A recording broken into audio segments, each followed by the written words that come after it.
Hello all, welcome to Raj Malhotra IAS academy. आज के lecture में हम लोग previous year PCS art and culture के ऊपर जो सवाल पूछे गए हैं उसको डिस्कस करेंगे।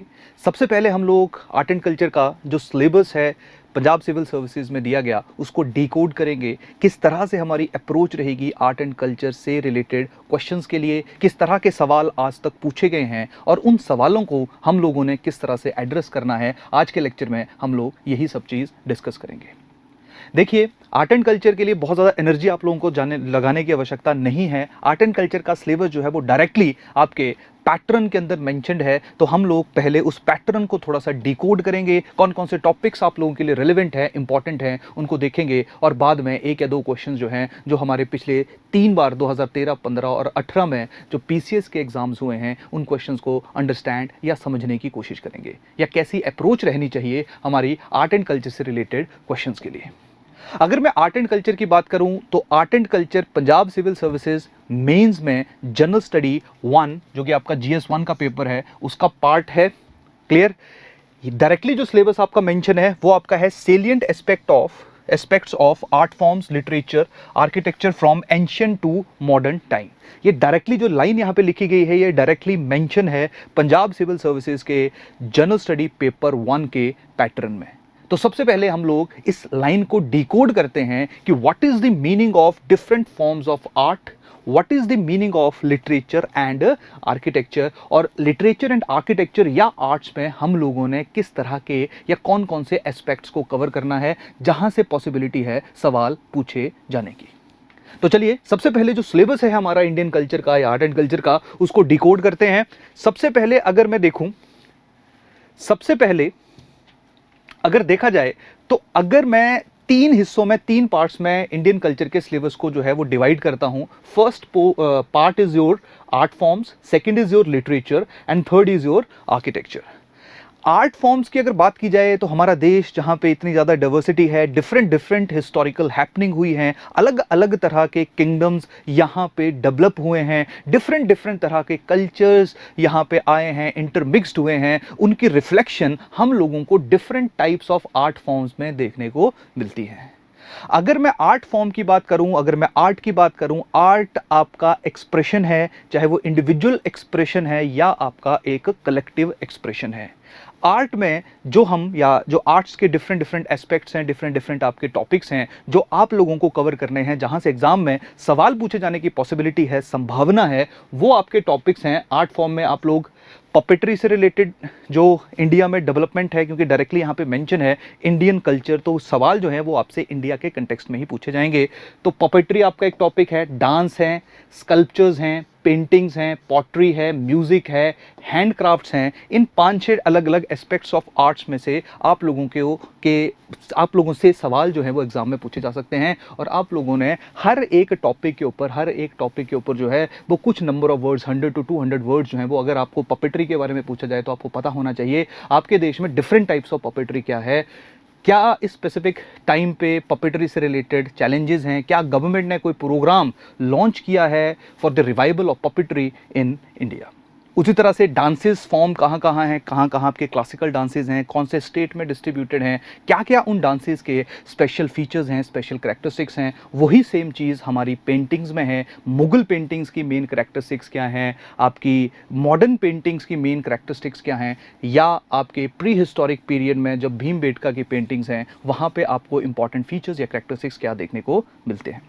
तो नॉर्मली जो आपके सवाल पूछे जाएंगे वो आपके इन्हीं 6-7 डायमेंशंस के ऊपर आर्ट फॉर्म्स में से सवाल पूछे जा सकते हैं। सेकंड जो आपका पार्ट है दैट इज़ योर लिटरेचर। तो लिटरेचर की अगर हम बात करें तो हमारे यहाँ पे सबसे पहले स्क्रिप्ट, नो डाउट जो रिटन एविडेंसेस हैं वो इंडस वैली सिविलाइजेशन में देखने को मिले, लेकिन उन रिटन एविडेंसेस को अभी तक हम लोग डिसाइफर नहीं कर पाए हैं। यही कारण है कि हमारे यहाँ पे जो लिटरेचर की डेवलपमेंट है उसकी शुरुआत होती है after the arrival of Aryans. जब आर्यंस यहाँ पे आएंगे, वैदिक पीरियड जो है वहाँ पे वेदास लिखे जाएंगे, वैदिक पीरियड की शुरुआत होगी। वहीं से ही सबसे पहले आपका लिटरेचर का काम जो है वो शुरू है, दैट इज योर वैदिक लिटरेचर। तो वैदिक लिटरेचर में डिफरेंट टाइप्स ऑफ लिटरेचर्स के बारे में, या डिफरेंट टाइप्स ऑफ वेदास के बारे में, ब्राह्मणास के बारे में, उपनिषद के बारे में आप लोगों को आइडिया होना चाहिए, और उनकी क्या रिफ्लेक्शन है, कैसे वैदिक लिटरेचर से हम लोगों को वैदिक सोसाइटी, वैदिक पॉलिटी, वैदिक इकोनॉमी का आइडिया लगता है। इस तरह की इंफॉर्मेशन जो है वो हम लोगों को सिलेबस के अकॉर्डिंगली मेंस के लिए एक्सट्रैक्ट करने की आवश्यकता है। उसी तरह से सेकंड आपका आ जाएगा that is your Buddhist and Jain text. वैदिक कल्चर के बाद आपके यहाँ पे बुद्धिज़्म और जैनिज़्म रिलीजन डेवलप हुए, उनकी कुछ टीचिंग्स हैं, उनकी कुछ किताबें हैं जहाँ से हमें उनके आइडियल्स के बारे में, उनकी फ़िलासफ़ीज़ के बारे में पता चलता है, तो वो भी आपका लिटरेचर के अंदर ही कवर होगा। उसके बाद आपका संगम एज जिसमें या द्रविडियन लिटरेचर जिसमें संगम एज जो है जो बहुत ज़्यादा फेमस है, बहुत ज़्यादा इंपॉर्टेंट है और उसके ऊपर सवाल भी पूछा जा चुका है, वो नेक्स्ट टॉपिक आप यहाँ से कवर करोगे। उसके बाद गुप्ता लिटरेचर के बारे में आप लोगों को पढ़ना पड़ेगा और उसके बाद मुस्लिम लिटरेचर एंड बाद में मॉडर्न लिटरेचर। इस स्पेसिफिक टाइम पे लिटरेचर में क्या क्या इंपॉर्टेंट हैपनिंग हो रही है, किस तरह से लिटरेचर जो है वो आपकी मॉडर्न सोसाइटी, आपकी मॉडर्न इकोनॉमी, मॉडर्न पॉलिटी को रिफ्लेक्ट कर रहा है। एक चीज़ हमेशा ध्यान रखना, कल्चर कहीं ना कहीं कल्चर आप लोगों या कल्चर की जो रिफ्लेक्शन है वो आप लोगों को मॉडर्न सोसाइटी आज के टाइम पे भी देखने को मिलती है। कल्चर जो है वो आपकी सोसाइटी का रिफ्लेक्शन है।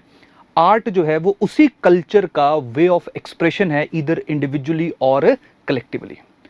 तो ये अगेन दो तीन चीज़ तरह से आप इनको पढ़ते हो, या तो आप इनको याद कर लेते हो या आप लोगों को इनको समझना पड़ता है कि what is the meaning of culture. Culture है तो उसके क्या रिफ्लेक्शंस हैं। फॉर एग्जांपल जब मैं वैदिक लिटरेचर को रीड करता हूँ तब मेरे को वहाँ से आइडिया लगता है कि शायद उन लोगों के लिए जो काउ है या हॉर्सेज हैं उनकी रेलेवेंस, उनकी इंपॉर्टेंस बहुत ज़्यादा थी। तो लिटरेचर हमें वहाँ की सोसाइटी, वहाँ के पॉलिटिकल नेचर और इकोनॉमिक नेचर के बारे में बहुत ज़्यादा इंफॉर्मेशंस प्रदान करता है, प्रोवाइड करता है।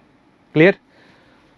ये इंपॉर्टेंट टॉपिक जो आप लोग लिटरेचर में कवर करोगे। उसके बाद अगर मैं आर्किटेक्चर की बात करूंगा, आर्किटेक्चर सबसे ज़्यादा रेलेवेंट, सबसे ज़्यादा इंपॉर्टेंट है। आर्किटेक्चर की शुरुआत आपके यहाँ पे हो गई थी, वैसे तो प्री हिस्टोरिक टाइम पीरियड में ही, लेकिन हम लोग या आप लोग जो है वो सबसे पहले इंडस वैली सिविलाइजेशन जो कि आर्किटेक्चर के लिए बहुत ज़्यादा फेमस है, उसके बारे में स्टडी करोगे और देखोगे कि किस तरह से पीसीएस में प्रीवियस ईयर एग्जाम्स रहे जो हैं आपके, उनमें आर्किटेक्चर के ऊपर सवाल पूछा गया है, इंडस वैली सिविलाइजेशन के ऊपर ही।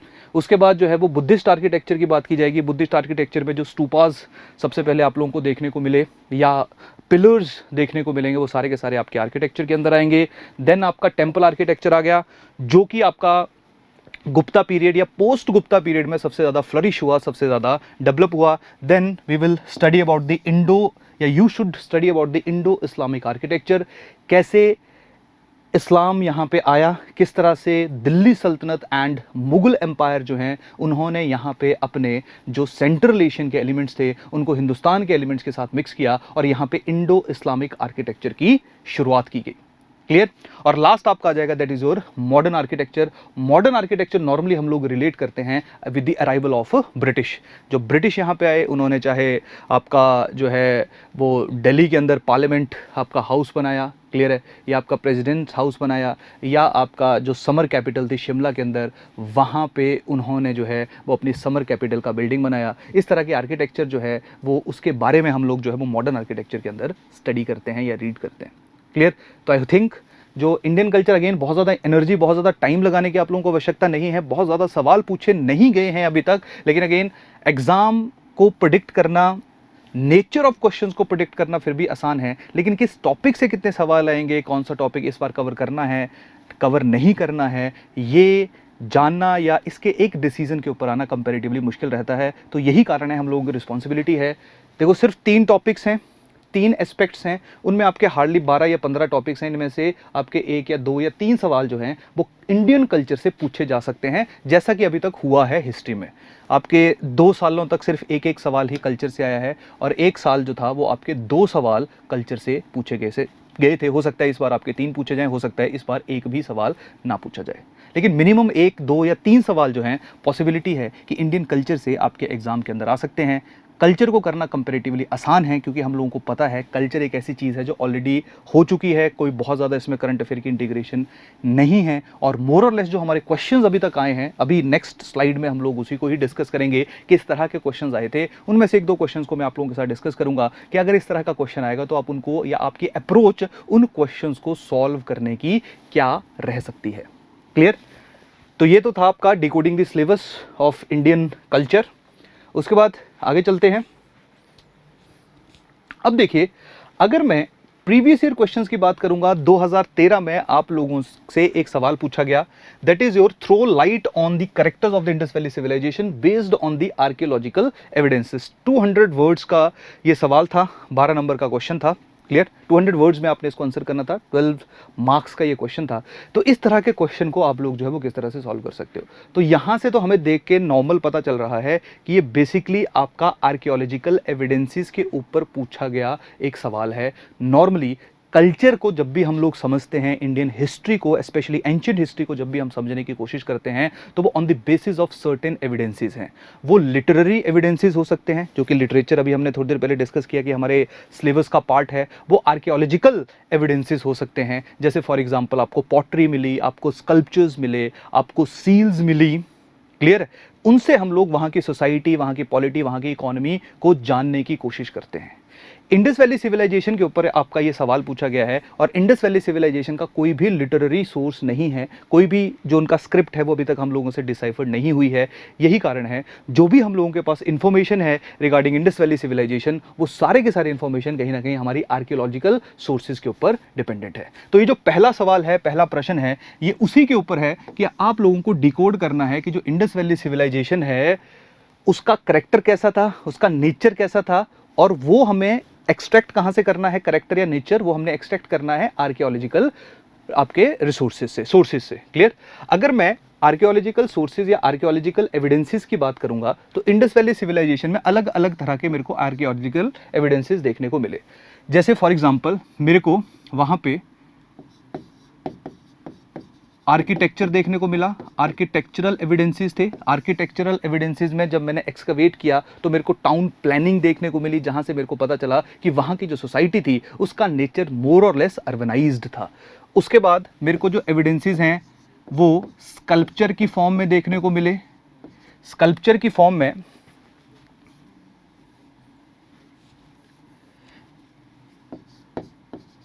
जब स्कल्पचर की फॉर्म में मेरे को वहां पे एविडेंसेस देखने को मिलेंगे तो स्कल्पचर अलग अलग तरह के हैं। कुछ स्कल्पचर जो थे वो आपके स्टोन स्कल्पचर्स थे, कुछ स्कल्पचर जो थे वो आपके टेराकोटा के बने हुए स्कल्पचर्स थे, कुछ स्कल्पचर जो थे वो आपके मेटल के बने हुए स्कल्पचर्स थे।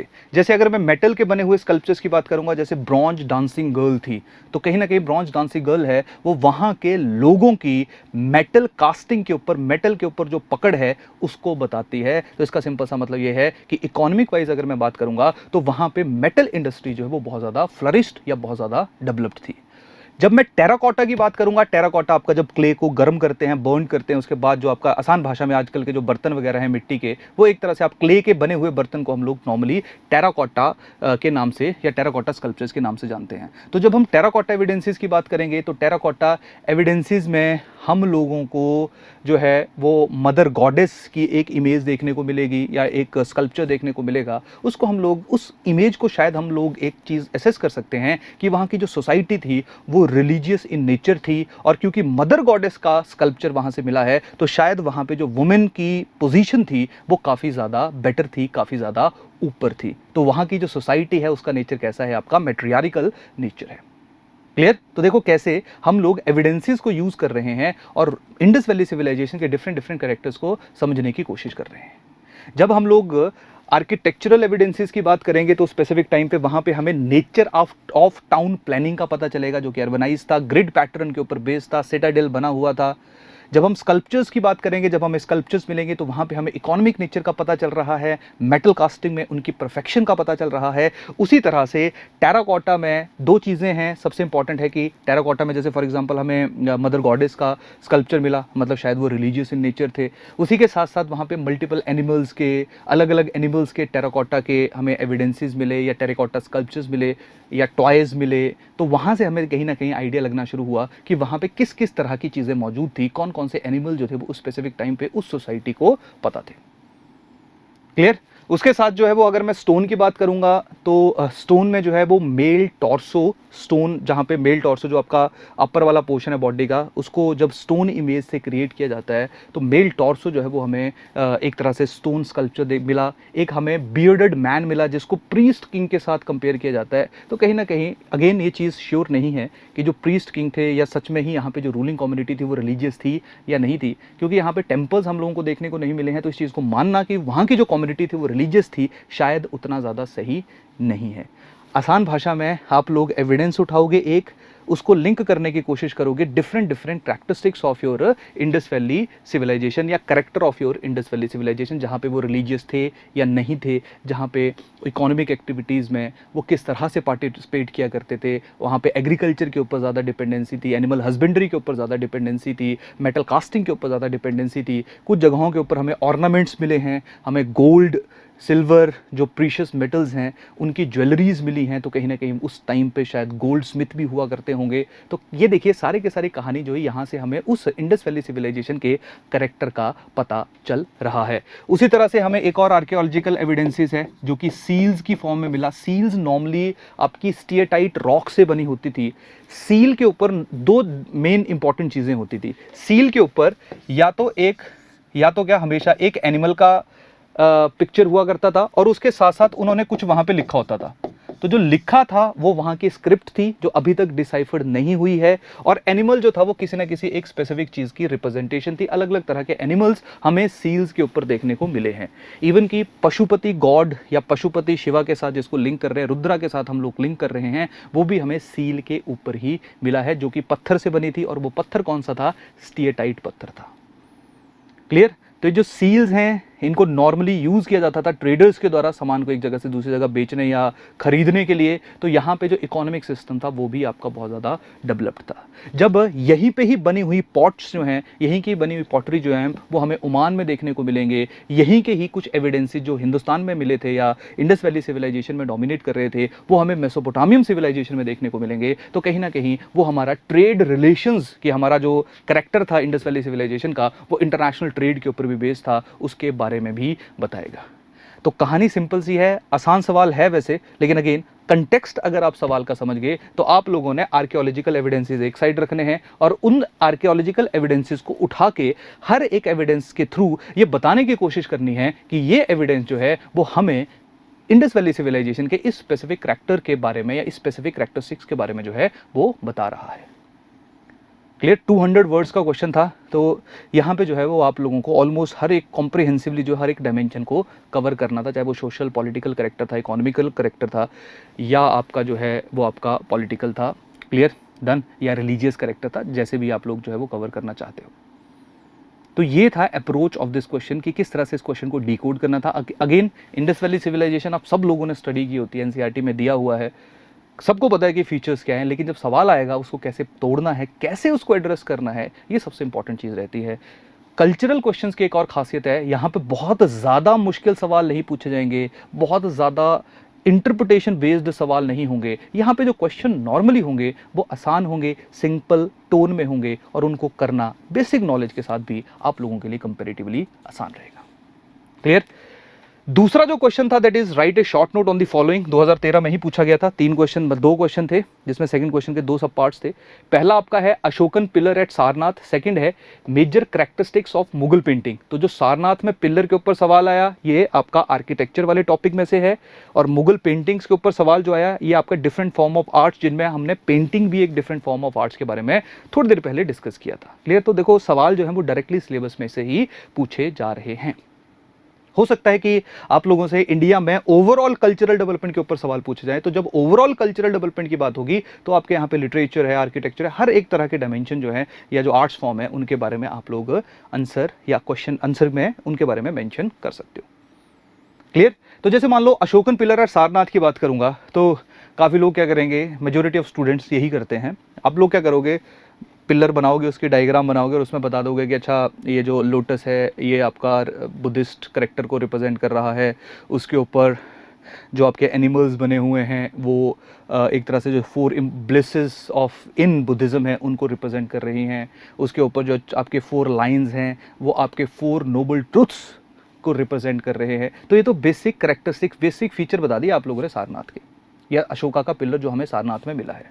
अगर आप लोग इसको इफेक्टिवली अप्रोच करना चाहते हो तो सबसे पहले तो रेलेवेंस ऑफ सारनाथ क्या है, आप सब लोगों को पता है। फर्स्ट सर्मन जो था वो महात्मा बुद्धा के द्वारा इसी प्लेस के ऊपर दिया गया था।